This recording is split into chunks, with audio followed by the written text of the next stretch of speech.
हमें चारित्र मोह और दर्शन मोह का भेद समझना अत्यंत आवश्यक है।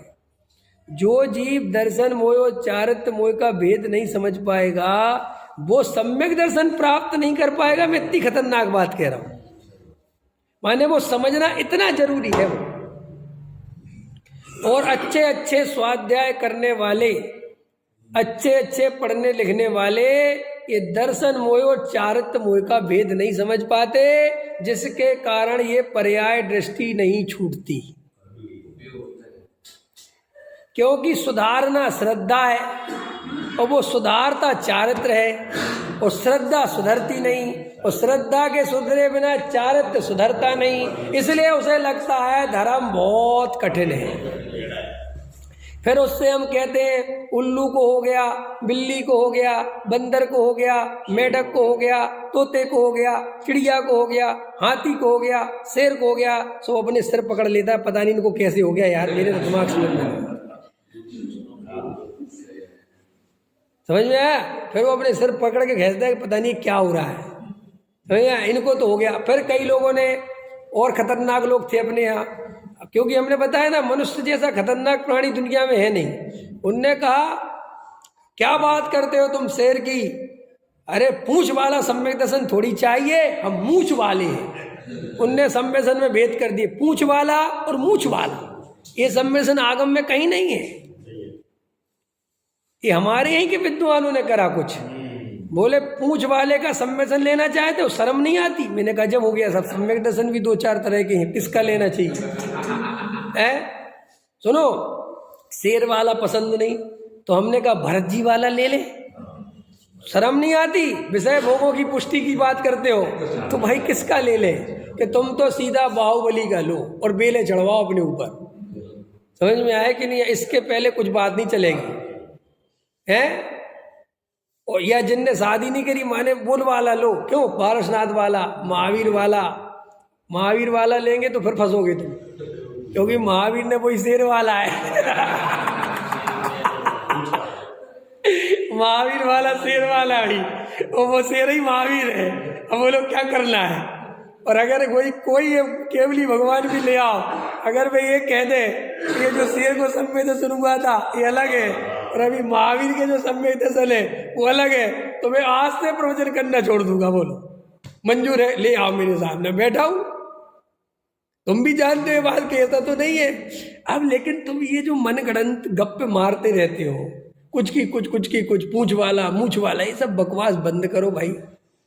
तुम्हें सच्ची बात है कि समझ नहीं है तो नहीं है, तो हमारा गला मत पकड़ो, अपनी बुद्धि टटोलो कि कहाँ गलती कर रहे हैं। समझ में, हमें होशियारी मत दिखाओ आचरण की।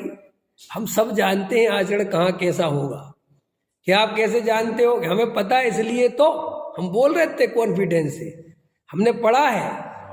कल कोई कह रहा था, मैं कल किसी को समझा रहा था, मैंने कहा देखो तुम हमारे चक्कर में बिल्कुल मत पड़ो कि हम क्या करते हैं और क्या नहीं करते, कब पढ़ते हैं कब पढ़े, हमारी दिनचर्या के चक्कर में मत पड़ो। बोले क्यों? बोले हमने 14 साल की उम्र से जैन दर्शन पढ़ा है। कितने साल की उम्र से? और हम 38 के हो गए, तो कितने साल हो गए? 24 साल हो गए हमें पढ़ते पढ़ते। और हमने तुम्हारी तरह स्तुतियाँ नहीं पढ़ के हम जैन दर्शन पढ़ लिया। हमने विद्यालय में जाके व्यवस्थित पढ़ा है। आपको पता है 6वीं क्लास में ही पढ़ा, 8वीं क्लास में ही पढ़ा। मैंने 8वीं में मोरा जी ना, गणेश प्रसाद पंडित जी, यहाँ भी पढ़ा हूँ मैं। समझ में आया? मैं खुरई गुरुकुल में ही कहाँ नहीं पढ़ा मैं। और फिर मैंने जयपुर में जाके, और मैंने इतने शिविर अटेंड करे मुनिराजों के, खूब अटेंड करे, खूब पढ़ा मैंने, खूब। ये बाल वो वहाँ भी पढ़ी, यहाँ भी पढ़ी, सब जगह पढ़ी है। और फिर मैंने व्यवस्थित 11th में तो पूरे 5 साल जैन दर्शन पढ़ाई ना सारी। मैंने यूनिवर्सिटी लेवल पे उसके एग्जाम दिए हैं। तो मैंने शास्त्री करी, जैन फिलॉसफी पढ़ी, इतनी नहीं पढ़ी। फिर मैंने जैन दर्शनाचार्य किया, एमए भी मेरा जैन दर्शन से, इतना नहीं पढ़ा मैंने। फिर पूरी पीएचडी मास्टर डिग्री भी उसी से करी है भाई साहब, जैन दर्शन से। तो हमने इतना पढ़ा है कि कहाँ कौन सा आचरण, प्रतिमाएं, व्रत, उपवास सब पढ़े। तुम ये मत सोचना कि हमें नहीं पता, और हमें पता है इसलिए हम ढोंग नहीं करते। हमें पता है कि अभी हमारी स्थिति क्या है।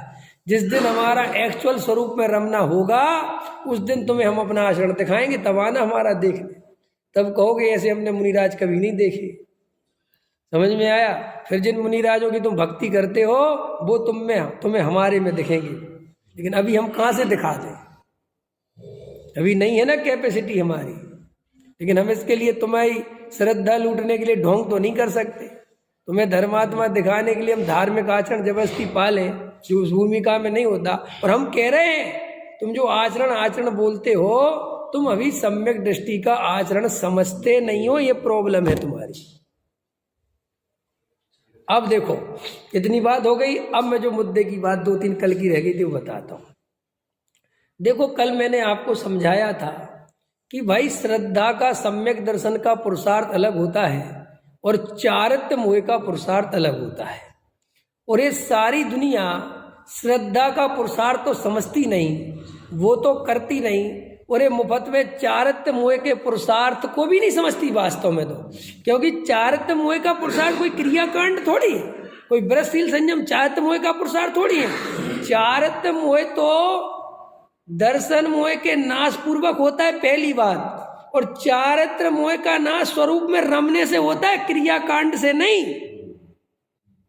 फिर जी आचरण क्या चीज है? अरे ये तो अपने स्वरूप में रम नहीं पाते हैं तो बाहर में आते हैं मुनिराज, तो वो आचरण होता है उनका, उस आचरण से कर्म नाश नहीं होते उनके, उस आचरण से तो उनको कर्म बंद होता है। मुनिराज भोजन करने जाते हैं तो उससे कोई कर्म नाश नहीं होते, उससे उनको पुण्य का बंद होता है। तो फिर कर्म कैसे ना, जब वे भोजन का विकल्प छोड़कर निर्विकल्प शुद्धोपयोग में जाते हैं, कर्म का नाश तो उससे होता है, निर्जरा तो उससे होती है। इसलिए शुद्धोपयोगी मुनिवर, तो मुनिराज के शुद्धोपयोग से निर्जरा है, शुभोपयोग से नहीं। शुभोपयोग से तो कर्म बंधन है। पकड़ में आ गई कि नहीं? इतनी बात समझ लो। तो भैया दर्शन मोह का पुरुषार्थ अलग है और चारित्र मोह का पुरुषार्थ अलग है, एक पॉइंट। अब दूसरी सुनो, निर्विकल्प भी 2 तरह से हुआ जाता है।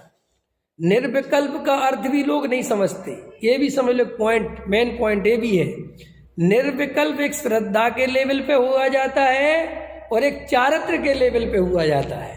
चारित्र के लेवल पर जो निर्विकल्प होते हैं उसे शुद्धोपयोग कहते हैं, और श्रद्धा के लेवल पर जो निर्विकल्प होते हैं उसे सम्यक दर्शन कहते हैं। अब श्रद्धा के लेवल पे निर्विकल्प होने का मतलब क्या है? श्रद्धा के लेवल पे निर्विकल्प होने का मतलब ये है कि चारित्र मोह में कितने ही विकल्प आवे, कितने ही राग द्वेष हो, कितने ही कसाय के भाव हो, कितने ही शुभ अशुभ भाव के भाव हो, वे श्रद्धा अपने में वैसा विकल्प उत्पन्न नहीं करती कि मेरे हैं, मैं इनका कर्ता भोगता हूं। ये विकल्प उत्पन्न नहीं होना सम्यक दर्शन है श्रद्धा में। और श्रद्धा में ये विकल्प उत्पन्न होना कि मैं इनका करता हूं, मैं इनका भोगता हूं, ये मेरे है, भाई मिथ्या दर्शन है। तो इस श्रद्धा का निर्विकल्पना आ गया। और ये श्रद्धा निर्विकल्प इसलिए नहीं हो पा रही है कि तुम उसे चारित्र मोह में मिला के बार बार देखते हो। और ये नहीं मिलाना भेद ज्ञान है, ये नहीं मिलाना। इसीलिए आचार्य भगवंतों ने लिखा जितने आज तक सिद्ध हुए वो भेद ज्ञान से हुए, और जो आज तक सिद्ध नहीं हुए वो भेद ज्ञान के अभाव के कारण। मैंने भेद ज्ञान इतनी बड़ी चीज है जिसे तुम कुछ नहीं मानते, तुम भेद ज्ञान को कुछ मानते ही नहीं, तुम तो क्रियाकांड को सब कुछ मानते हो। जबकि कहीं भी क्रियाकांड के गीत नहीं गाए मोक्ष के लिए, हमेशा भेद ज्ञान के गीत गाए गए हैं, आत्मा के गीत गाए गए हैं। अरे वे तो कमजोरी के कारण होते हैं वे सब। आप समझ रहे हो मैं क्या ये पॉइंट समझ में आया देवेंद्र जी? निर्विकल्प होने का समझ में, माने श्रद्धा में अपने त्रिकाली ध्रुव ज्ञायक भगवान आत्मा की, अपने ज्ञान स्वभाव की ऐसी स्थापना करो, द्रव्य कर्म भाव कर्म 9 कर्म से ऐसा भेद ज्ञान करो कि 3 काल में शरीर से, संयोगों से और क्रोधादि भावों से, रागादि भावों से किसी भी कीमत पर एकत्व, ममत्व, कर्तृत्व और भोक्तृत्व श्रद्धा में खड़ा नहीं हो।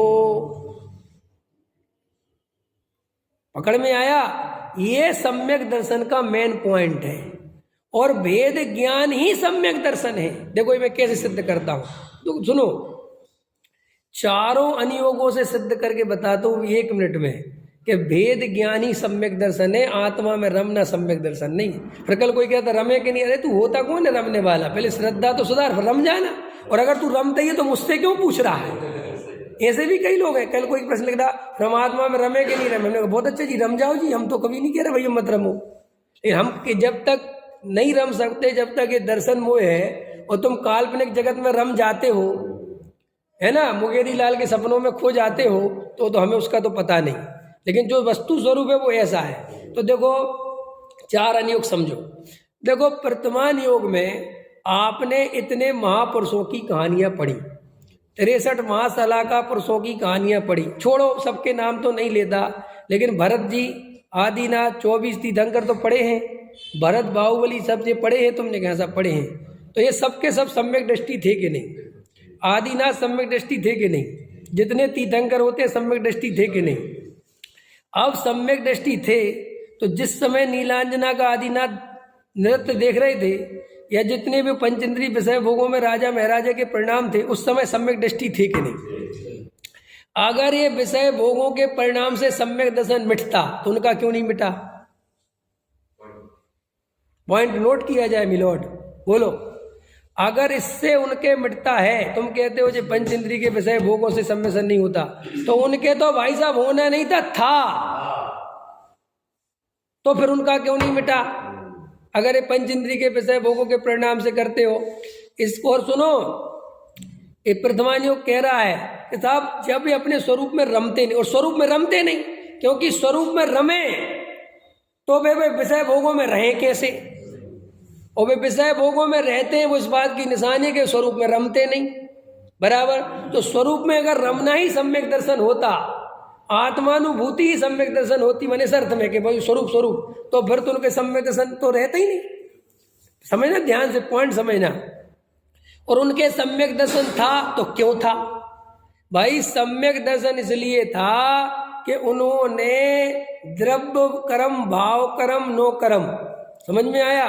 वे सब संयोग, शरीर, पुत्र, कुटुंब, परिवार, मोह, राग, देश के परिणाम, उनके सब होने पर भी उन्होंने अपनी श्रद्धा में रंच मात्र भी उनमें एकत्व नहीं किया, उन्हें अपना नहीं माना, उन्हें सुख का कारण नहीं समझा। श्रद्धा के लेवल पर बिल्कुल अखंड एक गायक भगवान आत्मा की दृष्टि बनाए रखी, इसीलिए वे सम्यक दृष्टि थे।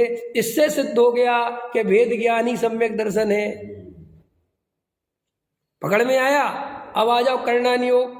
प्रथमानुयोग मिल गया, अब कर्णानुयोग चलो। कर्णानुयोग कहता है कि सम्यक दृष्टि को 6 महीने में आत्मानुभूति होती है। इतना मंथ दिया उसने टाइम, तो 6 महीने में होती है, लेकिन सम्यक दर्शन नहीं छूटता। अगर अनुभूति सम्मेलन है तो 6 महीने में सम्मेलन छूट गया होना चाहिए। मैंने अनुभूति तो रोज नहीं हो रही, 6 महीने में हो रही। तो 6 महीने में जो अनुभूति हो रही, अगर वो सम्यक दर्शन है तो फिर 6 महीने क्या था? तो फिर साहब अनुभूति को क्या लेना? अरे वो सम्यक दर्शन उसका इतना बढ़िया वाला है कि उसका फल 6 महीने में अनुभूति में फिर टपक जाता है। वो इस बात की निशानी है, वो रस आ जाता है। कोई कहे साहब जल्दी जल्दी होती हो, जरूरी थोड़ी 6 महीने, क्यों? मैं बस जल्दी जल्दी का उत्तर दे रहा हूँ। अगर उसे हर 15 दिन में अनुभूति होने लगे तो फिर चौथा गुण स्थान नहीं रह सकता, 5वां है। क्योंकि हर 15 दिन में आत्मा अनुभूति का काल 5वें गुण स्थान का है। और अगर 5वें गुण स्थान में अगर वो आ जाता तो उसके व्रत आ जाते, प्रतिमा आ जाती, सुबह तो आई नहीं, इसका मतलब अनुभूति नहीं हुई। फिर साहब वो रोज आत्मा अनुभूति करते थे, वो भरत जी वे आत्मानुभूति नहीं करते थे, वे रोज बैठ के अपना भेद ज्ञान और मजबूत करते थे। समझ में आया कि नहीं आया? पकड़ में आया? ठीक है, कर्णानुयोग से सिद्ध हो गया। अब आ जाओ चरणानुयोग। चरणानुयोग बिल्कुल कहता है कि 14 गुण स्थान में कोई वृषशील संयम नहीं होते। इसका मतलब चरणानुयोग सिद्ध करता है कि सम्यक दर्शन का वृषशील संयम से कुछ भी लेना देना नहीं है। कर दिया सिद्ध। अब आ जाओ द्रव्यानुयोग। द्रव्यानुयोग तो सबका बाप है, वो तो कहता ही है कि सम्यक दृष्टि के भोग भी निर्जरा के हेतु है। वो तो कहता ही है कि वृषशील संयम आदि जड़ की क्रिया है, उनसे धर्म का क्या लेना देना। अब बोलो ये चारों अनुयोगों से भेद ज्ञान ही सम्यक दर्शन है, ये सिद्ध होता है कि नहीं होता है? एक कल का प्रवचन और आज का प्रवचन दीवालों पे लिखवा दो, समझ में आया? हाँ, ये इतना काम की बात बता दी। और इसको तुम अंदर बैठा लो और ये चारित्र मोह को दर्शन मोह में मिलाना बंद कर दो और एक अखंड ज्ञायक भगवान आत्मा की सच्ची श्रद्धा करो। डरो मत, मैं द्रव्य कर्म भाव कर्म नो कर्म से रहित हूँ और हूँ परमात्मा छू। एम नक्की कर, एम अनुभव कर, एम निर्णय कर। एक गुरुदेव के प्रवचन की लाइनों का सार बता दिया मैंने। जो गुरुदेव कहते थे ना, हूँ परमात्मा छू, हूँ, ये क्या अर्थ है कि मैं भगवान हूँ, मुझे भगवान होना नहीं है। नहीं साहब, पर्याय बकवास बंद करो भाई। श्रद्धा पे जब तक वो बल नहीं आएगा, पर्याय क्या कर लेगी? है तेरी आवाज में खनक होना चाहिए। क्यों? लड़की पसंद है जी, देखेंगे जी। ए भाई, ए भाई, ये क्या तरीका है जी? सोचेंगे जी, वैसे तो ठीक है। इसका मतलब क्या है? ऐसी आवाज में बात करे तो लड़की वरमाला डालेगी? क्यों डालेगी? ऐसे ही तू मरा मराया बोलता है भगवान तो है तो जी, लेकिन पर्याय में तो बहुत राग देश है, भगे दर से कुछ नहीं होना तेरा। समझ में आएगा? अरे तुझे इतनी देर आत्मा की बात समझाई, तू आगे लौटता वहीं उसी पर्याय पे, पर्याय पे खा ले पर्याय को। अनादिकाल से क्या कर लिया तूने उस पर्याय में कि नहीं साहब मैं बदल, तो बदल ले, दम हो तो बदल ले, मैं कह रहा हूँ बदल ले। और एक आध तो ले आओ सबूत मेरे पास कि क्रिया कांड करके ये सम्यक दृष्टि हो गया, ले आओ मेरे पास कि साहब क्या कर लोगे? वो कह देगा मैं हूँ, मैं चेक कर लूंगा 1 मिनट में, मेरे पास है थर्मामीटर चेक करने का। साहब आपके कल एक किसी का फोन आया, सुन लो यार जैन साहब क्या करोगे घर जाके। कल एक फोन आया है, कल एक फोन आया, नाश्ता वास्ता क्या अंतवार किया है यार, एक आध दिन छोड़ दोगे तो कौन सी आफत आ जाएगी है। और सुनो, तो एक फ़ोन आया कल एक बहन का, बोले मैं बॉम्बे में रहती हूँ। मैं हाँ ठीक है। बोले साहब आपको 10 दिन से सुन रहे हो, बहुत अच्छा ये फलाना ठिकाना। बोले साहब एक बात बताओ। मैंने हाँ पूछो। बोले कोई सम्यक दृष्टि है आपकी नज़र में? तो हमने कहा देखो जी बहन, जो चले गए उनको सम्यक दृष्टि कहने में कोई दिक्कत नहीं है और जो है उनको कहने में बहुत दिक्कत, इसलिए कह नहीं सकता। बोले सच्ची है कि नहीं? अभी डॉक्टर साहब सम्यक दृष्टि, अब कोई टेंशन नहीं है। अगर उनके रहते कह दूं तो आफत है कि नहीं है? इसलिए अब मैंने उनसे कहा कि वो डॉक्टर साहब थे हमारे सम्यक दृष्टि। बोले हाँ वो तो ठीक है। अभी अब मैंने कहा अभी अगर मैं कह दूं मैं ही हूँ तो फिर ये मेरी परीक्षा करने आ जाएगी बॉम्बे से कि आप बताओ जी क्या है आपके सम्यक दर्शन। अब क्या बताऊं मैं है? बोले उल्टा हमने तो देखा आप में तो उल्टे मिथ्या दर्शन के लक्षण दिखते हैं क्या आचरण तो है ही नहीं कुछ है। बोलो अभी मेरे को पेंट शर्ट पे देखेगी तो ही घबरा। ये तो लोग मेरे को ना इसमें देखते हैं तो क्या सोचते हैं कोई साधु महाराज टाइप की आदमी की वेशभूषा हो, और मेरे को जीन्स टी शर्ट पे देखे तो घबरा जाएगी ये क्या हो रहा है, काय का सम्यक दर्शन। माने वो एक्चुअल प्रॉब्लम आज की नहीं है। वो अभी कल डॉक्टर साहब प्रवचन में ले रहे थे कि हजारों वर्षों से नहीं, अनादि काल से प्रॉब्लम है, इसलिए तो सम्यक दर्शन नहीं होता। चिड़िया को सम्यक दर्शन इसलिए हो गया कि उसने भगवान की बात सुनी कि मैं आत्मा हूं, और उसने वो चिड़ियापना छोड़ा, उसने वो चिड़ियापना छोड़ा, उसने हटाया। अरे जब भगवान ने कह दिया मैं भगवान हूं, मुझे किसी की नहीं सुननी, कह रहे तू चिड़िया है, बकवास बंद कर। उस श्रद्धा से वो सम्यक दृष्टि हो गई। और हमें भगवान ने कहा देवेंद्र जी सब मेरी, मैं तो बूढ़ा हूं, मैं तो ये करता हूं, मैं तो ये करता हूं, मैं काय का सम्यक। बस वो भगवान मर गए। वो तुम चिड़िया समर्थ हो गई, चिड़िया ने ताकत लगा दी कि कुछ नहीं होता, मैं भगवान हूं, ये शरीर मेरा स्वरूप नहीं है। उस चिड़िया, वो तोता, वो मैना, वो मेढक, लेकिन हम नहीं समझ पाए क्योंकि हमें थोड़ी ज्यादा ही होशियारी भरी पड़ी है। हाँ देवेंद्र ये कह रहा है ट्विंकल चिड़िया होना पड़ेगा। अरे भाई चिड़िया ऐसे भाव मत कर, इसी समय अपने को भगवान देख। समझ में आया? तो भगवान है, डरता क्यों है? ये पामरता की दृष्टि छोड़ तो सही, एक बार स्वीकार। क्यों डरता है? तूने अपने को स्त्री स्वीकार किया, पुरुष स्वीकार किया, जवान स्वीकार किया, बूढ़ा स्वीकार किया। क्यों? 38 साल वाला, 50 साल वाला, बेटा, बाप, बहन, भाई, मामा, मामी, चाचा, चाची, ताऊ, ताई, बुआ, फूफा, सब स्वीकार किया। एक बार आत्मा स्वीकार नहीं कर सकता, एक बार गायक हुए हुंकार नहीं भर सकता, एक बार कड़क आवाज में नहीं कह सकता मुझे पसंद है। क्यों है? ये मुसलमानों के यहाँ होते ना निकाह, तो कहते बोल कबूल है, एक बार नहीं बुलवाते, 3 बार बोल। ये 3 बार क्यों बुलवाते? बहुवचन कबूल है, वो अनंत बार के लिए है। वो 3, अब बार बार 10-50 बार तो नहीं बुलवा सकते ना, तो 3 बार तो बोल कम से कम। मैंने वो बात बहुवचन में तो जानी ही चाहिए। समझ में आया कि नहीं आया? क्योंकि ऐसे नहीं चलेगा मरे मराए से। ऐसे ही सुन, तू बातें द्रव्य स्वभाव की करता है और नजर पर्याय दृष्टि की रखता है। गुरुदेव ऐसा कहते थे इसके लिए कि ये बाज होता है ना, बाज बहुत ऊपर होता है, बादलों से भी ऊपर चला जाता है। तो बोले लोग कहते वाह बाज देखो कितना ऊपर उड़ता है। बोले उड़ता ही है ऊपर, निगाह लेकिन उसकी सड़े गले मांस पे ही रहती है। समझ में आया? ऐसे ही श्री गुरु कहते थे ऐसा मत करना कि बातें तो ऊंची ऊंची करना, गायक की, तरकाली, ध्रुव की और दृष्टि पर्याय की रखना। समझ में आया? तेरा कुछ भला होने वाला। और लोगों ने इसका उल्टा भी करा, बातें तो ऊंची ऊंची करते हैं और आचरण 2 कौड़ी का है। उनने ऐसा भी निकाला, लेकिन गुरुदेव का कितना अच्छा है कि भैया तू बातें अकेली ऊंची ऊंची मत करना, ऐसी श्रद्धा करना। और हम लोगों ने वो श्रद्धा शब्द की जगह आचरण करना ये डाल दिया, जबकि वो श्रद्धा के बिना आचरण नहीं होता। ये बात क्यों नहीं समझ में आती?